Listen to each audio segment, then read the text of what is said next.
നല്ലൊരു ചിക്കൻ വരട്ടിയത് ഉണ്ടാക്കാനുള്ള ഇൻഗ്രീഡിയൻസ് ആണ് ഈ കാണുന്നത്. First ingredient and the main ingredient തേങ്ങ കൊത്തി നുറുക്കിയതാണ്. ഇതേപോലെ തേങ്ങ കൊത്തി നുറുക്കിയതാണ്. അതിന് ശേഷം നമ്മൾ ചട്ടി അടുപ്പത്തോട്ട് വെച്ചിട്ട് അവിടെ കഴുകി മാറ്റിയ ചിക്കൻ അപ്പുറത്ത് വെച്ചിട്ടുണ്ട്. ഫസ്റ്റ് നമ്മൾ ചെയ്യേണ്ടത് എണ്ണ ഒഴിക്കുക. അത് എല്ലാവർക്കും അറിയുന്ന സ്റ്റെപ്പാണല്ലേ. അതിനുശേഷം main ingredient another main ingredient which is onion നമ്മൾ അതിലോട്ട് ചെറിയ കഷ്ണങ്ങളായിട്ട് സ്ലൈസ് ചെയ്ത ഓണിയൻ അതിലോട്ട് ഇടുന്നതാണ് കാണുന്നത് കേട്ടോ. സോ സ്ലൈസ് ചെയ്ത ഓണിയൻ ഓരോന്നായിട്ട് നമുക്ക്, എൻ്റെ അമ്മ കുറച്ച് ഫാസ്റ്റായിട്ട് കുക്ക് ചെയ്യുന്ന ആളാണ്, അപ്പോൾ അരിഞ്ഞിടുന്നതാണ് നിങ്ങൾ കണ്ടുകൊണ്ടിരിക്കുന്നത്. ഓണിയൻ ഇട്ടതിന് ശേഷം നമുക്ക് പച്ചമുളകും ഒരു ഒഴിച്ചുകൂടാനാവാത്ത ഇൻഗ്രീഡിയൻ്റാണ്. അത് ഒന്ന് ഇടുകയാണെങ്കിൽ പോലും ഇടുന്നത് ഒരു നിർബന്ധമായിട്ടുള്ള കാര്യമാണ് കേട്ടോ. പിന്നെ നമ്മളിടുന്ന മസാലകൾ വളരെ എളുപ്പത്തിൽ ഓർക്കാൻ പറ്റും. മഞ്ഞൾപ്പൊടി, മുളക് പൊടി, ചിക്കൻ മസാല. ഈ ചിക്കൻ മസാല എന്ന് പറയുന്നത് ഗരം മസാലയും പിന്നെ നമ്മുടെ മല്ലിപ്പൊടിയും ഒക്കെ കൂടി ചേർത്തിട്ട് അമ്മ ഉണ്ടാക്കിയിട്ടുള്ള ഒരു ചിക്കൻ മസാലയാണ് കേട്ടോ. സോ അത് റോ ആയിട്ടുള്ളൊരു ചിക്കൻ മസാലയാണ്. അതിൻ്റെ റെസിപ്പി ഞാൻ പിന്നെ ഒരു ദിവസം കൃത്യമായിട്ട് പറഞ്ഞുതരാം, ചിക്കൻ മസാല ഉണ്ടാക്കുന്ന രീതി. അതില്ലെങ്കിൽ നമുക്ക് മഞ്ഞൾപ്പൊടിയും മുളക് പൊടിയും സാധാ ചിക്കൻ മസാല നമുക്ക് പുറത്തുനിന്ന് വാങ്ങാൻ കിട്ടുമല്ലോ, അത് ഇട്ടാൽ മതി. ഇപ്പോൾ നമ്മൾ ചിക്കൻ മസാലയ്ക്ക് ഇതാണ് വീട്ടിൽ ഉപയോഗിച്ച ഒരു ചിക്കൻ മസാലയാണ് ഇടുന്നത്. അപ്പോൾ അതിൻ്റെ ടേസ്റ്റ് കൂടും എന്നുള്ളത് ഒരു വാസ്തവമാണ്.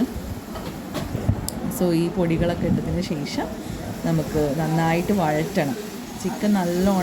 ഉള്ളി നല്ലോണം വഴറ്റുന്നത് ടേസ്റ്റ് കൂട്ടും കേട്ടോ. സോ ഉള്ളി നന്നായി ഉള്ളി വഴറ്റിയതിന് ശേഷം നമുക്ക് ഒരു ഇൻഗ്രീഡിയൻറ്റും കൂടി അവസാനമായിട്ട് ചിക്കൻ ആഡ് ചെയ്യുന്നതിന് മുമ്പ് ആഡ് ചെയ്യാനുണ്ട്. കറിവേപ്പില കോഴ്സ് നമ്മൾ ആഡ് ചെയ്യണം. കറിവേപ്പില ഇങ്ങനത്തെ നാടൻ വിഭവങ്ങളുടെയൊക്കെ രുചി കൂട്ടും.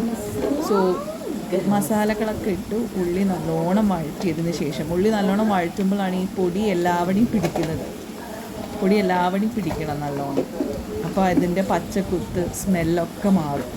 സോ അങ്ങനെ പൊടിയുടെ സ്മെല്ലൊക്കെ മാറിയിട്ടേ നമ്മൾ ചിക്കൻ ഇതിലേക്ക് ഇടാൻ പാടുള്ളൂ. കുറച്ച് ഗരം മസാല ഇടുന്നതാണ് ഇപ്പോൾ കണ്ടത്. ഗരം മസാല എല്ലാ മസാലയും ആഡ് ചെയ്തതിനു ശേഷം ഇടുക. പിന്നെ നമ്മൾ കൊത്തി മാറ്റി വെച്ചിട്ടുള്ള തേങ്ങ ചിക്കൻ ഇടുന്നതിന് മുമ്പ് തേങ്ങ കൊത്ത് എന്നാണ് ഇതിന് പറയുക. സോ അത് ഇതിലോട്ട് ഇടണം. എന്നിട്ടൊന്ന് മിക്സ് ചെയ്യുക. അപ്പോൾ തേങ്ങയിലേക്കും ആ മസാലയൊക്കെ ഒന്ന് പിടിക്കും. അപ്പോൾ നന്നായിട്ട് വഴറ്റുക കേട്ടോ. നമ്മൾ ചിക്കൻ ഇടുന്നതിന് മുമ്പ് നല്ലോണം വഴറ്റുക. അപ്പോഴാണ് കരിവേപ്പിൻ്റെ ഇലയുടെ സ്മെല്ലൊക്കെ ഉള്ളിയിലൊക്കെ നല്ലോണം പിടിക്കുന്നത്. പിന്നെ തക്കാളി ഒരു ചെറിയ തക്കാളി ഇട്ടാൽ മതി. നിങ്ങളുടെ ഇഷ്ടം പോലെ, കുറച്ച് പുളി അധികം ഇഷ്ടമുള്ളവർക്കാണെങ്കിൽ ഒരു തക്കാളി വലുതിടാം. എന്നിട്ട് നന്നായിട്ട് നല്ലോണം വഴറ്റിയതിന് ശേഷം ആവശ്യത്തിന് ഉപ്പ് ഇട്ടതിന് ശേഷം ചിക്കൻ അവസാനമായിട്ട് നമ്മൾ ഇതിൽ ഇടേണ്ട ഐറ്റമാണ് കേട്ടോ. ചിക്കനാണ് മെയിൻ ഇൻഗ്രീഡിയൻറ്റ്, പക്ഷേ അത് അവസാനം ഇട്ടാൽ മതി. എന്നിട്ട് അടുത്ത സ്റ്റെപ്പ് വെരി ഇമ്പോർട്ടൻറ്റ് സ്റ്റെപ്പാണ്. ഈ മസാല നല്ലോണം ചിക്കനിലേക്ക് പിടിപ്പിക്കണം. നല്ലോണം വഴറ്റുക, നല്ലോണം മസാല പിടിക്കണം ഈ ചിക്കനിൽ.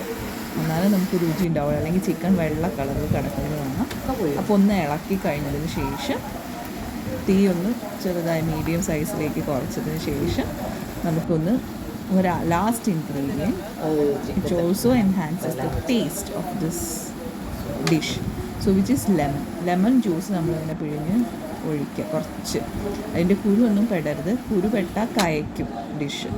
അപ്പോൾ ലെമൺ ജ്യൂസ് കൂടിയിട്ടിട്ട് കുറച്ച് കഴിഞ്ഞ് നമ്മൾ അടച്ചു വെച്ച അടപ്പ് മാറ്റി നോക്കുമ്പോൾ ചിക്കനിൽ വെള്ളം ഊറുന്നത് കാണാം.